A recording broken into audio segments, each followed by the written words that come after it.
Olá pessoal, sejam bem-vindos a mais um vídeo aqui do nosso canal, né? Hoje trazendo notícias sobre o KNRI11, né? O fundo da Quineia, né? Que atua principalmente no segmento de galpões logísticos e lajes corporativas. A cotação dele nesta quarta-feira está R$ 160,30, né? O seu dividendo dos últimos 12 meses está R$ 7,36%, né? Quem olha esse dividendo acha ele extremamente baixo, né? Mas eu vou mostrar para vocês que ele não é baixo, né? Porque o seu preço sobre o valor patrimonial está na casa de 1,04, sua liquidez diária 3,9 milhões, e está aqui justamente o ponto de atenção, uma valorização de 30,90%. Né? Então, essa valorização de 30,90%, ou seja, batendo já 31%, isso é uma valorização que nós encontramos somente em ações, porque o KNRI11, assim como o HGLG11 e outros fundos imobiliários, ele tem mais de 10 anos na bolsa, né? Então são fundos extremamente seguros para você que é investidor, que está saindo da renda fixa agora nesse momento, vindo agora para os fundos imobiliários, não conhece o universo dos fundos imobiliários, é extremamente importante que você entre em fundos seguros, né? Então, muito cuidado com esses fundos imobiliários da moda que vocês veem aí, porque muitas vezes eles estão pagando um dividendo muito alto, mas esconde muitas vezes um risco por trás.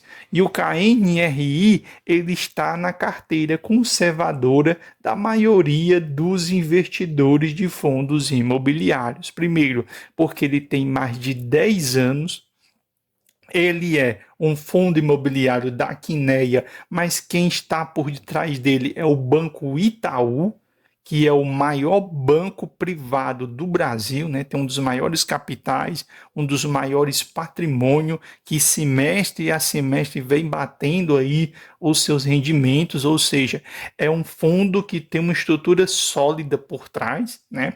Tem uma liquidez de 3,9 milhões, que é muito alta, considerando que este fundo imobiliário ele custa ali R$ 166,30, né?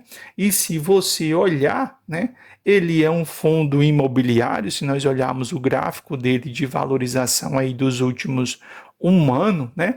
Ele saiu ali da casa de R$ 127 e hoje ele está na casa de R$ 165. E é interessante que esse dividendo ainda só não está maior porque ele investe também no setor de lajes corporativas. E lajes corporativas, como nós sabemos, desde a pandemia, é um dos segmentos que está tendo dificuldade para se recuperar, né? Então ele é um fundo de tijolo, né? Tem uma taxa de administração de 1,25 ao mês, né? Devido ao grande período que ele se encontra já na bolsa, o seu número de cotistas são 265.731, ou seja, um grande número de cotistas, né? O número de cotas, mais de 24 milhões de cotas, né? O seu valor patrimonial R$ 157,73, ou seja, um valor patrimonial por cota gigantesco, né?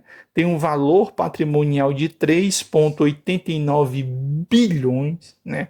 Poderia ser bem maior, mas desde 2021 que ele não faz nenhuma emissão.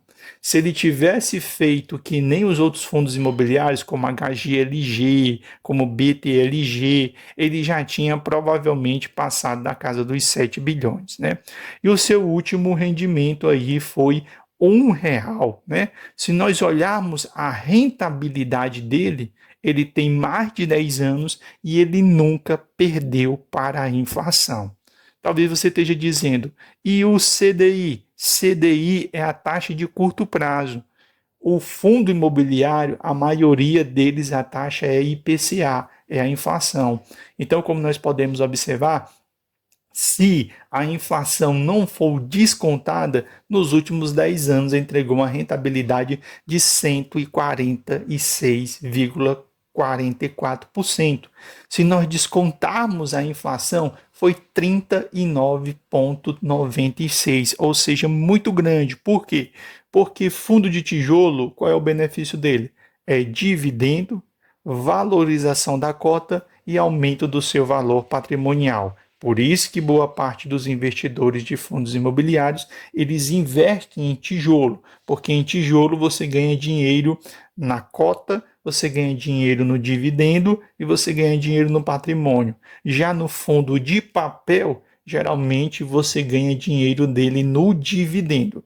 Agora, se você fizer trade, né, principalmente swing trade, que é o que mais funciona com fundos imobiliários, aí você ganha na cota e você ganha no dividendo, que é o caso que está acontecendo com o BTCI, né? BTCI muita gente comprou para fazer swing trade, para ganhar no dividendo e lá na frente, quando ele bater o pico dele, vender ele na alta. Por quê? Porque os fundos imobiliários eles são cíclicos. Como eles são cíclicos, se você conhece o ciclo, é possível você fazer swing trade e você ganhar dinheiro com ele, certo? Se nós olharmos o dividendo dele, né? Como nós sempre falamos, o dividendo dele cresce de forma orgânica, né? Embora ele acabe, uma vez ou outra, distribuindo dividendos extraordinários, como foi aqui no mês de junho de 2023, onde ele distribuiu R$ 1,51, certo? Então, para você que comprou este fundo imobiliário até o dia 31 de janeiro, agora no dia 16, né, que já passou, você recebeu aí R$ 1 na sua conta, certo? Se nós formos olhar agora do ponto de vista de receita deste fundo, são principalmente 3 estados: Minas Gerais, São Paulo e Rio de Janeiro, ou seja, os galpões logísticos e lajes corporativas se encontram na região sudeste, ou seja, a região de maior poder aquisitivo do Brasil. Se nós formos olhar o seu portfólio, né, 53,57% é de logística, ou seja, metade dele é logística, e 46,43% é de escritório. Como o escritório ainda não se recuperou, provavelmente é o último segmento que vai se recuperar, isso vem amassando, ou seja, achatando o dividendo. Mas quando o setor de lajes corporativas começar a se recuperar, então o KNRI ele vai entregar mais dividendo ainda, porque valorização patrimonial e elevação da cota, isso ele já entrega, mesmo com essa dificuldade no setor de lajes corporativa. Do ponto de vista de contratos, né, 53,01 são atípicos e 46,99 são típicos, né? Se nós formos ver a carteira dele, ou seja, o índice da carteira, quase 68,24% é IPCA, ou seja, inflação, e 31,76 é IGPM, né? Que sempre esses vão ser os indexadores quando você trabalha com fundos imobiliários de tijolos, certo? Se nós formos olhar os vencimentos dos contratos, são principalmente depois de 2027 e depois de 2028, ou seja, nós estamos no ano de 2024, tem muito tempo aí para nós vermos grandes impactos aqui neste fundo imobiliário, certo? Se nós formos olhar a revisão desses contratos, né, nós vamos ter revisões desses contratos também agora, já neste ano de 2024, né, que provavelmente pode aumentar esse dividendo, né? Já em 2025 nem tanto, e em 2026 nós vamos ter somente de escritório, né? Se nós formos olhar a vacância física, né, a vacância física, que é essa de baixo, ele está atingindo o menor patamar de vacância, que é 2,61, Já se formos olhar a vacância financeira, ele vem reduzindo essa vacância financeira, embora em janeiro tenha subido um pouquinho, ou seja, que a vacância financeira não está recebendo ali, né, o dinheiro referente àquele empreendimento, né? Um outro ponto super interessante é que quando você aluga esses imóveis ou faz algum tipo de reforma nesses imóveis ou constrói determinado imóvel, geralmente tem um período de carência, né? E acabando essas carências, o que que nós observamos que o fundo traz?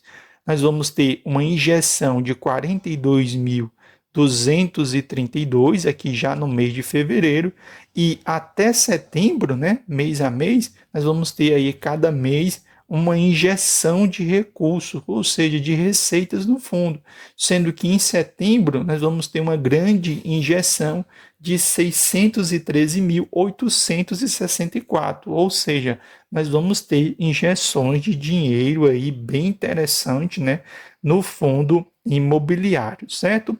Do ponto de vista de vacância, logístico não tem, né? O logístico quase zerado, né? A vacância financeira vai ser no setor de escritório, principalmente no Rio de Janeiro, que chega a 76%, certo? Então, 76% dos imóveis aí de lajes corporativas que estão no Rio de Janeiro, eles que estão com a maior vacância financeira, né?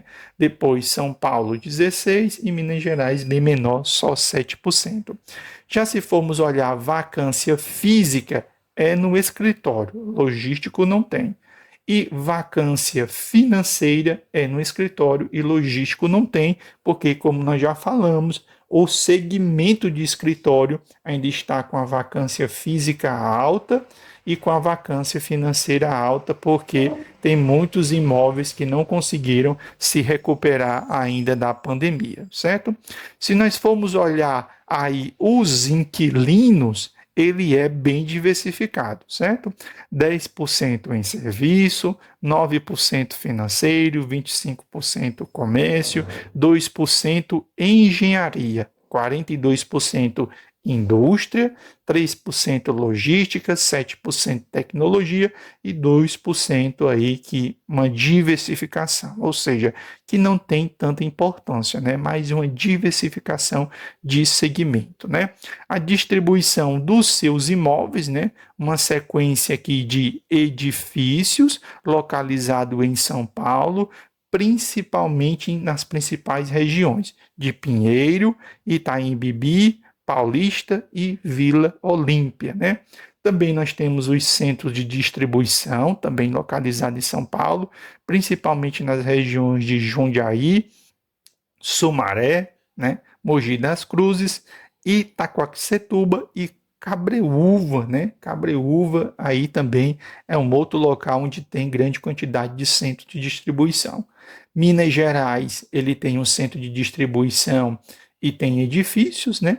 E no Rio de Janeiro, né, que é onde está um pouco mais complicado, onde ele tem um centro de distribuição da Souza Cruz, que dificilmente vai ser desocupado, e tem alguns edifícios, né, que é o Botafogo, né, localizado na região de Botafogo, que é o Botafogo Trade Center, tem o edifício Buenos Aires, localizado no centro do Rio de Janeiro, e tem o Lagoa Corporate, né, que o segmento de lajes corporativas no Rio de Janeiro é o que está mais sofrendo, porque o Rio de Janeiro é a cidade, né, aí que tem mais dificuldade para ocupar essas lajes corporativas, certo? Se vocês quiserem ver um pouco dos imóveis que estão por trás deste fundo, né, tem aqui as imagens, né, onde vocês hoje em dia, através da internet, vocês podem ver cada um desses imóveis aqui que fazem parte do portfólio do CAINRI, que é um fundo imobiliário que geralmente entra na carteira dos investidores e ele não sai, certo? Então é um total de 12 edifícios de lajes corporativas, né? O que equivale a 136 mil metros quadrados de área bruta locável, né?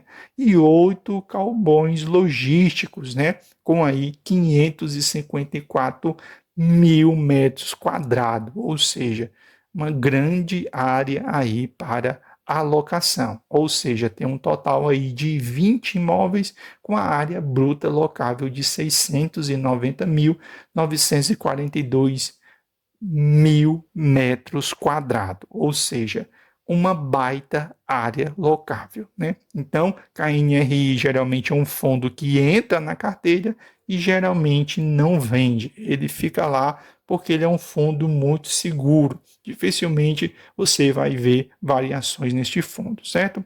Então, quero agradecer a todos vocês que estiveram aqui conosco em mais um vídeo aqui do nosso canal. Vocês que estão acompanhando o conteúdo aqui, que ainda não segue o nosso canal, segue aí o nosso canal, curte, comenta, faz sugestões para nós melhorarmos o conteúdo que aqui é oferecido para cada um de vocês. Um abração para todos vocês, que Deus abençoe todos vocês.